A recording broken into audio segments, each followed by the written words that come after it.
ఎంతమందికి తెలుసు ఇవైతే వాటర్ యాపిల్స్ అండి. కొన్నవైతే కాదు, అలా అని ఫ్రీగా దొరికినవి కూడా కాదు. మా పొలంలో చెట్టుకు కాసినాయి అంట. మా అమ్మాయి తీసుకొచ్చింది నా కోసం ప్రేమగా. సరే తెచ్చింది కదా తిందామని అయితే కట్ చేశాను. నాకైతే టేస్ట్ ఏమో అంత బాగా అనిపించలేదు. కొంచెం చప్పచప్పగా ఉన్నాయి. ముగ్గునే అయితే కొంచెం బాగుండేయేమో. ఇవి కూడా సీజనలే అండి. వీటిని గులాబ్ జామకాయలు అని కూడా అంటారంట. ఇలా ఎవరైనా తింటే మీకు టేస్ట్ ఎలా అనిపించిందో నాకు కామెంట్ సెక్షన్లో చెప్పండి. నెక్స్ట్ అయితే వాటర్ మెలన్. ఇది సగం కట్ చేసేసాక అనిపించింది నేను ఫ్లవర్ లాగా ఎందుకు కట్ చేయకూడదబ్బా అని.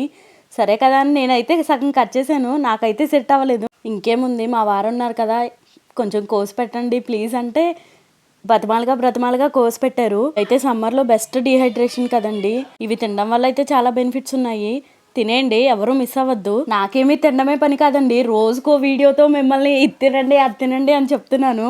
ఇవైతే హెల్త్కి మంచిదని ఒక చిన్న ఇన్ఫర్మేషన్ మీకు షేర్ చేయాలన్నదే నా ఒపీనియన్ అనమాట. వీడియో నచ్చితే do like, share and subscribe to Bobby గారు అమ్మాయి.